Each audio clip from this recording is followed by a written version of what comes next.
اب تھوڑی بات اور بھی سن لیجئے کہ کچھ اسباب ہوتے ہیں تنگ دستی کے، عموماً ہمارے اندر وہ عادتیں ہوتی ہیں اور ہم کہتے ہیں جی کہ تنگ دستی بہت ہے. ہمیں چاہیے کہ جن چیزوں سے تنگ دستی ہوتی ہے ان اعمال کو چھوڑ دیں. پہلا عمل، کھڑے ہو کر جوتے پہن کر ننگے سر کھانا کھانا.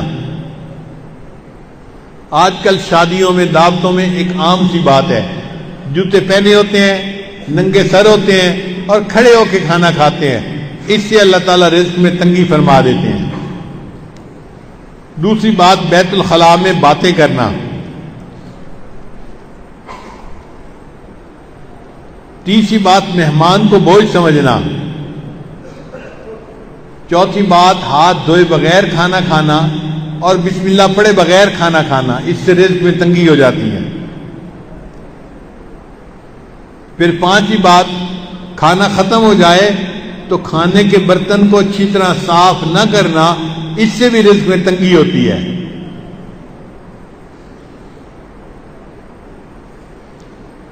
پھر چھٹی بات، مسجد میں دنیا کی باتیں کرنا. پھر ساتویں بات، مانگنے والے فقیر کو جھڑکنا. بھئی آپ کے پاس کچھ نہیں ہے دینے کے لیے تو محبت سے اس کو کہہ دے کہ بھائی آگے چلے جاؤ، جھڑکی نہ دیں. کئی لوگ اس فقیر غریب سمجھتے ہوئے اس کو جھڑکنا شروع کر دیتے ہیں. تجھے کہا نہیں، تو نے سنا نہیں، جاتا کیوں نہیں؟ تو فقیر کو جھڑکنے سے خود بندہ رزق کی تنگی میں مبتلا ہو جاتا ہے. پھر ساتواں عمل، مغرب کے بعد بلا عذر کے سو جانا. عشاء کے بعد سونا چاہیے. مغرب کے بعد اگر بیماری ہے یا عذر ہے تو اور بات ہے، پھر اجازت ہے. اگر عذر نہیں تو مغرب کے بعد سونے کی عادت نہیں بنانی چاہیے. پھر 10واں عمل جس سے رزق تنگ ہو جاتا ہے، بغیر عذر کے نماز قضا کر دینا. فجر نہیں پڑھتے، ظہر نہیں پڑھتے، عصر نہیں پڑھتے، مغرب نہیں پڑھتے، باتوں میں لگے رہے، نماز قضا ہو گئی.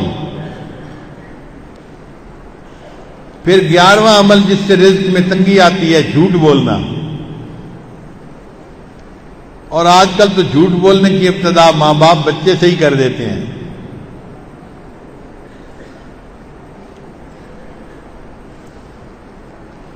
پھر 12واں عمل جس سے رزق میں تنگی ہوتی ہے، گانے بجانے میں دل لگانا.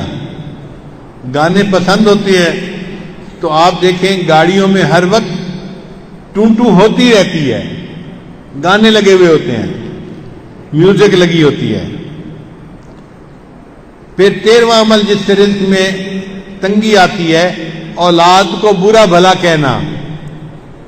کچھ جاہل ماں باپ کو اولاد کو گالیاں دینے میں مزہ آتا ہے. ماں ہے تو گالیاں دیتی ہے، باپ ہے تو گالیاں دیتا ہے. اولاد کو گالیاں دینے سے اللہ تعالیٰ بندے کو رزق کی تنگی میں مبتلا کر دیتے ہیں. اس لیے غصے میں بھی اولاد کو دعا دینی چاہیے.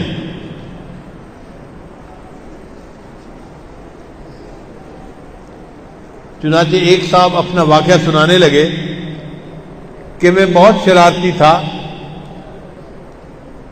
اور گھر والوں کو میں نے تنگ کیا ہوا تھا. ایک دن کیا ہوا کہ گھر میں مہمان آئے ہوئے تھے تو میری والدہ نے دال بنائی مہمانوں کے لیے اور میں نے ایک مٹھی ریت کی بھری اور آ کر ہنڈیا میں ڈال دی.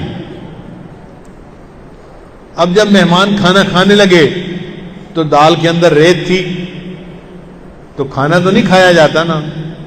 تو مہمانوں کو بھی پریشانی ہوئی اور گھر والوں کو بھی پریشانی ہوئی. اب جب گھر والوں کو پریشانی ہوئی تو میرے والد تو غصے میں کہ جس نے یہ کیا ہے میں اس کی پٹائی کرتا ہوں.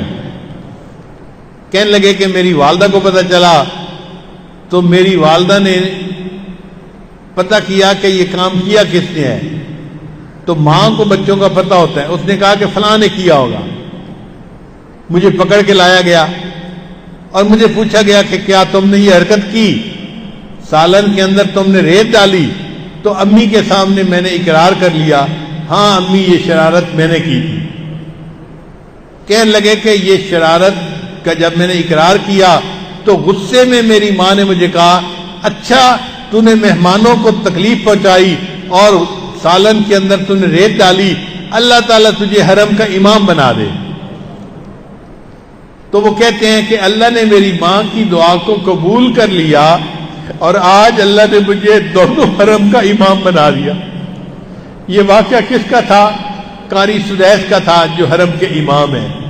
انہوں نے اپنی زندگی کا واقعہ سنایا کہ میں نے یہ حرکت کی تھی، میری والدہ نے مجھے بد دعا دینے کی بجائے دعا دی تھی، بیٹا اللہ تجھے حرم کا امام بنا دے، اور آج میری ماں کی دعا قبول ہوئی اور اللہ نے مجھے حرم کا امام بنا دیا۔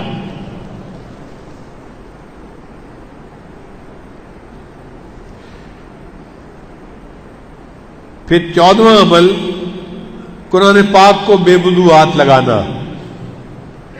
بعض لوگ قرآن مجید کی بے حرمتی کرتے ہیں، وضو کے ساتھ ہاتھ لگانا چاہیے، وہ بے وضو بھی ہاتھ لگا لیتے ہیں۔